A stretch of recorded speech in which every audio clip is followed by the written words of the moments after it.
चाहूंगी मैं रोहित आपसे। रोहित, भारतीय पार्लियामेंट से मंजूर हुआ 20 करोड़ भारतीय मुसलमानों के खिलाफ मुतनाज़े कानून, आपकी इस पर क्या राय है? और साथ ही साथ ये भी बता दीजिएगा कि आप मोदी जी के भारत से मुतमईन हैं या गांधी जी का भारत आपको याद आता है? वैसे मैंने लास्ट प्रोग्राम में भी शायद आपसे सवाल पूछा था, तब आप जवाब नहीं दे सके थे, आज जरा जवाब दीजिएगा मेरे सवाल का। मैडम जवाब तो मैं तब दूंगा जब आप मुझे मौका देंगे जवाब देने का। दूसरी चीज, आप मेरे को अगर 15 सेकंड बोलने के बाद आपको मौका दे दीजिए, आप बोलना शुरू करें। Okay, thank you ma'am. Now जो आप बता रही हैं कि लेजिस्लेशन पास, इससे पहले जवाब शुरू करें मैं भी कुछ ऐड करना चाहूंगी। आप मेरे सवाल का जवाब दीजिएगा। इधर उधर की जब आप गुफ्तगू शुरू करते हैं तो फिर मुझे भी टोकना पड़ता है, कोई ना कोई जो यहाँ से मेहमान मौजूद होता है वो भी कह देता है कि सवाल तो कुछ और पूछा था। जी प्लीज। या मैडम ऐसा होता है कि आपके जो पाकिस्तानी पैनलिस्ट हैं वो 10 झूठ बोलते हैं, तो उन 10 झूठ को एक एक करके काउंटर करना मेरा, क्योंकि मैं इंडिया की तरफ से बैठा हूँ और यहाँ आशुतोष सर जैसे सीनियर आदमी बैठे हैं, तो उनका फर्ज बनता है कि इंडिया में क्या रियलिटी है और वो बताई जाए। तो वो एक एक करके मैं बताता हूँ, तो आप बोलते हैं वो जो उन्होंने बोल दिया झूठ तो उसको आप पर्दाफाश ना करें, आप एक का सवाल जवाब दे दें, तो वो पॉसिबल थोड़ा सा मुश्किल है। नाउ यू सेड जवाब दीजिए ना रोहित। यस, गांधी के इंडिया और मोदी का इंडिया। मैडम गांधी का इंडिया जो है ना वही मोदी का इंडिया है। उसको मोदी को, प्राइम मिनिस्टर मोदी को लोगों ने इलेक्ट किया है और 1/3 से ज्यादा वोट्स लिए हैं इंडिया में, तब वो प्राइम मिनिस्टर बने हैं। इंडिया की पब्लिक चाहती है कि वो वहां बैठे, इसलिए वो वहां बैठे हैं। आप कई स्टेट्स में देखेंगी, गुजरात में, मध्य प्रदेश में, यूपी में, दिल्ली में 50% से ज्यादा वोटिंग हुई है मोदी के फेवर में। नौ अगर आप बोल रही हैं कि हिंसा यानी कि टॉर्चर और मुसलमानों पे टॉर्चर हो रहा है, मैम ऐसा कुछ नहीं हो रहा। असलियत ये है कि यहाँ मुस्लिम्स को बराबर राइट्स हैं, यहाँ मुस्लिम्स प्राइम मिनिस्टर्स हैं, यहाँ मुस्लिम्स जजेस हैं, यहाँ मुस्लिम्स सरकारी जॉब में हैं, बड़े बड़े IPS IAS ऑफिसर्स हैं। तो ऐसा कुछ नहीं है कि यहाँ पे जुल्म हो रहा है, यहाँ पूरे राइट्स हैं। किसी भी कंट्री में ऐसा हुआ हो कि 3 महीने तक heart of city, heart of capital में 3 महीने तक एक रोड डेमोन्स्ट्रेशन के लिए बंद हुई हो? आपके कंट्री में हुआ तो मुझे बताइएगा। हमारे कंट्री में हुआ, मुस्लिम्स थे और उन्हें हटाया नहीं गया। ठीक है, दंगे फसाद हर कंट्री में आपके भी होती है, हमारे यहाँ भी हुआ, व्हाट्स द प्रॉब्लम? लेकिन मैं ये नहीं बोल रहा कि दंगा फसाद सही है, हुआ, गलत हर जगह होता है, इस समय अमेरिका में भी हो रहा है, वो भी गलत है, लेकिन राइट्स पूरे हैं, सबको हैं, और ऐसा नहीं है कि कोई बहुत बड़ा उनके ऊपर जुल्म हो रहा है या समथिंग एल्स। अच्छा चलें जी, मलिहा आपकी तरफ आती हूँ। रोहित, मैंने आपको बिल्कुल भी इंटरप्ट नहीं किया, ठीक है? अब मैं मलिहा आपकी तरफ आती हूँ। मलिहा, आप यकीनी तौर पे रोहित की बातों का भी जवाब देना चाह रही हूँ, वो भी दीजिएगा। साथ ही मैं सवाल पूछना चाहूँगी कि सरहद की जो सूरत हाल है वो हम देखते हैं कि दिन ब दिन संगीन होती जा रही है। भारत के अंदर अगर हम सिचुएशन देखें तो वहाँ पर भी आग लगी हुई है। मोदी आग लगाने पर बाजिद है, मुसलमान वहाँ पर सफ़र कर रहे हैं, सिख वहाँ पर सफ़र कर रहे हैं, तमाम माइनॉरिटीज़ वहाँ पर पिस रही हैं, और रोहित कह रहे हैं कि वहाँ पर ऐसा कुछ भी नहीं है। रोहित अगेन एक ऐसे भारत का नक्शा खींच रहे हैं जो मुझे तो नज़र नहीं आ रहा। अगर आपको नज़र आ रहा है तो ज़रा मुझे भी समझा दें, नाज़रीन को भी, और रोहित को भी जरा समझा दें अपने अल्फाज में। जी बहुत शुक्रिया Fiza, thank you very much for having me on the show. सबसे पहले तो मैं रोहित साहब को ये बताती चलूं कि ये बोल्ड टीवी है, ये रिपब्लिक टीवी नहीं है जहां पर आप इस तरह के लतीफ़े सुनाएं और लोग बस इसको सच समझकर इन लतीफ़ों को हकीकत तस्वुर कर लें, ऐसा नहीं है। और जो आपने 10 झूठ की बात की, तो देखें पाकिस्तान तो आपके झूठ को कॉल आउट करता है। पाकिस्तान तो पहले दिन से आपको कश्मीर पर भी निगोशिएशंस के लिए कहता रहा कि निगोशिएशन टेबल पर आ जाएं। आपको हर बार अमन की दावत दी पाकिस्तान ने, लेकिन ये मोदी साहब जो आप कहते हैं ना कि भारतीय चाहते हैं कि वो आए हुकूमत में और वो आ गए, ये अनफॉर्चुनेटली आपका जो बीजेपी का एक्सट्रीमिस्ट माइंडसेट है वो चाहता था कि आ जाएं।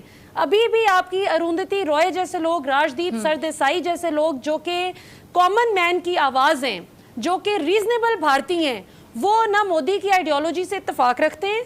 और जितनी भी आपकी भारत में माइनॉरिटीज़ हैं, चाहे वो आप मुसलमान तो खैर माइनॉरिटीज़ में नहीं आते क्योंकि ठीक ठाक आबादी का हिस्सा हैं, इसके बावजूद जिस किस्म का बुरा सलूक आप लोग मुसलमानों के साथ मोदी की डायरेक्शंस पर उनकी हुकूमत करती है, फिर सिखों के साथ जो सलूक है, इवन दलित्स के साथ जो सलूक है, सिर्फ ब्राह्मण्स अपने आप को सेफ तस्वुर करते हैं आपके भारत में। आप भी इस बात को तस्लीम करते हैं। अब आप ना माने तो ना माने कि मोदी साहब फिर आपकी खैर नहीं कि अगर आपने सच बोल दिया। दूसरी तरफ ये कि अब इंटरनेशनल फ्रंट पर अगर देखा जाए फिजा, तो ये काबिल गौर बात है कि चाइना ने जिस तरह से literally the way China has brought Modi on his knees, जिस तरीके से उन्होंने पूरी दुनिया में मोदी को एक्सपोज कर दिया है, भारत की जुर्रत नहीं है कि वहाँ पे बोले। ये सिर्फ पाकिस्तान के खिलाफ ही इनको बोलना आता है, इसलिए कि इन्हें पता है कि चाइना इनकी निस्बत कहीं ज़्यादा स्ट्रॉन्ग है हर तरीके से, चाहे इनकी रॉकेट प्रोजेक्टर स्ट्रेंथ हो, चाहे एयरक्राफ्ट स्ट्रेंथ हो, चाहे इनके ऑटोमेटेड फाइटर व्हीकल्स हो, कुछ भी हो, चाहे इनका डिफेंस बजट हो जो कि चाइना की निस्बत 4 गुना कम है। एक गप जो इन्होंने मोदी साहब ने 2 गप्पें जो लगाई, जो मैं चाहूंगी कि रोहित साहब जरा जवाब दे दे इसका अगर है इनके पास, जो कि अभी तक हमें समझ नहीं आ रही कि उसने कोई उर्दू में कोई कन्फेस किया हो, कुछ पंजाबी में, पश्तो में, सराइकी में, क्योंकि यहाँ पे तो काफ़ी ज़ुबानें बोली जाती हैं। और दूसरा जो इन्होंने झूठ बोला वो ये कि डोनाल्ड ट्रंप जो अमेरिकी सदर हैं, पिछले हफ्ते उन्होंने जब मोदी साहब से बात की तो उन्होंने वाइट हाउस से ये शाया हुई खबर कि मोदी साहब बहुत अपसेट थे और डिप्रेस थे चाइना के साथ इस लड़ाई पर, जिस पर इंडियन रजीम ने फौरी तौर पर इसको आउटराइटली डिनाई किया। उन्होंने कहा ऐसी तो कोई बात ही नहीं है।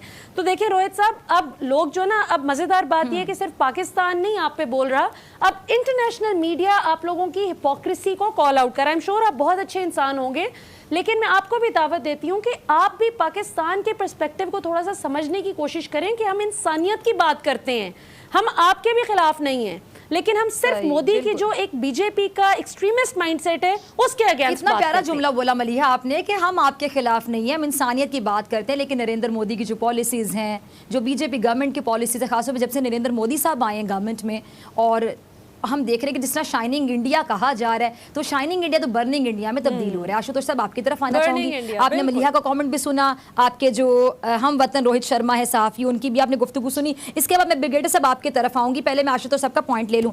आशुतोष साहब, आपके मुल्क के सहाफ़ी, आप एक सीनियर सहाफ़ी हैं और आपके ही मुल्क की सहाफ़ी बिरादरी में से सहाफ़ी कहते हैं कि जी मोदी जी ने बालाकोट सर्जिकल स्ट्राइक पर झूठ बोला था और अपनी शर्मिंदगी मिटाने के लिए अपनी आवाम को गुमराह किया।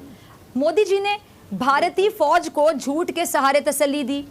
वो ये भी कहते हैं कि जिस लद्दाख के महाज पर जिस तरह चीनी फौज के हाथों भारतीय फौजियों की दुर्गत बनाई गई, उससे पूरी दुनिया में भारत की जागसाई हुई।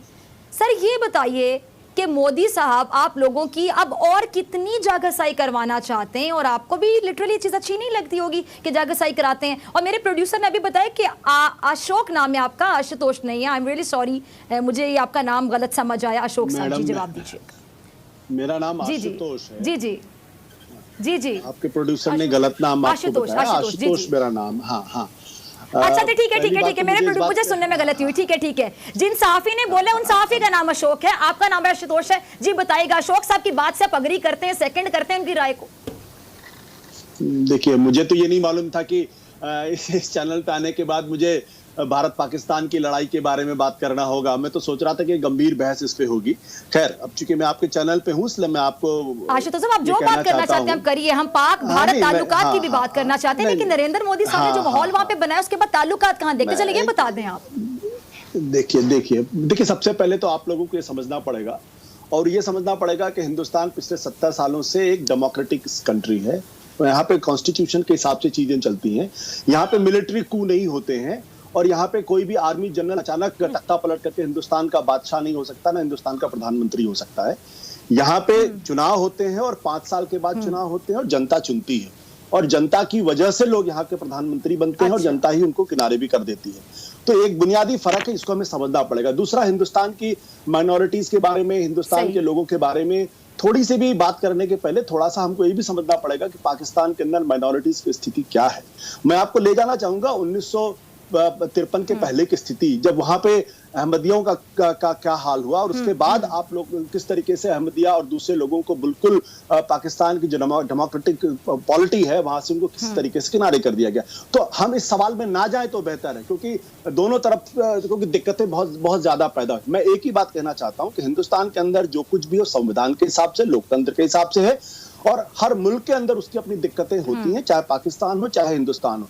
आज कम से कम हिंदुस्तान की जो हैसियत है पूरे अंतर्राष्ट्रीय बिरादरी में, उसका मुकाबला कम से कम पाकिस्तान से तो बिल्कुल ही नहीं है।